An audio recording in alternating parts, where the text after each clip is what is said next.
यह है मेरा शहर, दिल्ली शहर। बचपन से ही मैंने शहर को आगे बढ़ते देखा है। हर दिन हर घड़ी ये शहर फैलता जाता है और निगलता जाता है पेड़, जंगल और पहाड़। Supreme court order banning all mining in the Aravallis. तो अरावली पर्वतमाला लहूलुहान हो चली है। Illegal mining continues across the Aravallis in Rajasthan. Aravalli के आंचल को पूरी तरह रेगिस्तान में तब्दील करने की साजिश हो रही है।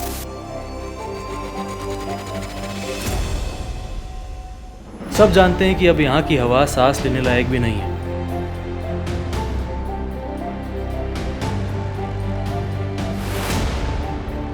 और अगर साफ हवा चाहिए तो पेड़ तो लगाने ही होंगे ना। लेकिन सवाल ये उठता है कि जहां हमारे ही रहने की जगह नहीं है, वहां पेड़ कहां लगाएंगे?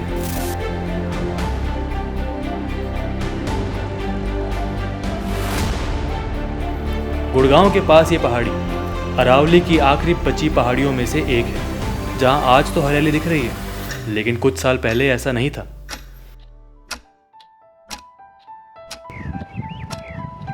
साल 2018 में संकल्प तरु फाउंडेशन ने गांव वालों के साथ मिलकर इस पहाड़ी को फिर से जीवन देने की शुरुआत की, जिसे नाम दिया गया प्रोजेक्ट भावनव।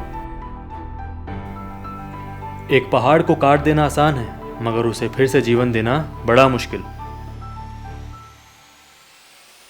अप्रैल में हमने जब ये यहाँ शुरू किया, उस समय इस पूरी पहाड़ी पे सिर्फ बबूल की झाड़ियाँ थी और कुछ नहीं था। लेकिन इस पहाड़ी तक आने के लिए भी हमें बहुत प्रयास करना पड़ा।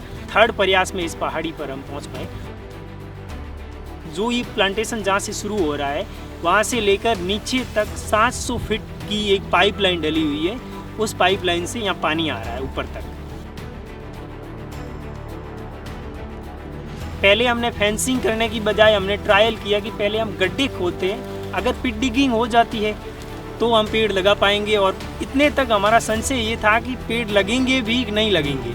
इतना पत्थर और ऐसी ज़मीन पथरीली थी कि वहाँ मैनुअली तो लेबर से पॉसिबल ही नहीं था। वो ब्रेकर मशीन से हमने पिट डिगिंग की, और ब्रेकर मशीन से भी पिट डिगिंग करने के बाद फिर उस गड्ढे में से पत्थर निकाल के उस गड्ढे को मैनुअली खोदना पड़ता था। और हमें कितना भी प्रयास करना पड़े, कुछ भी करना पड़े, लेकिन अरावली पे हम पेड़ तो लगा के ही रहेंगे।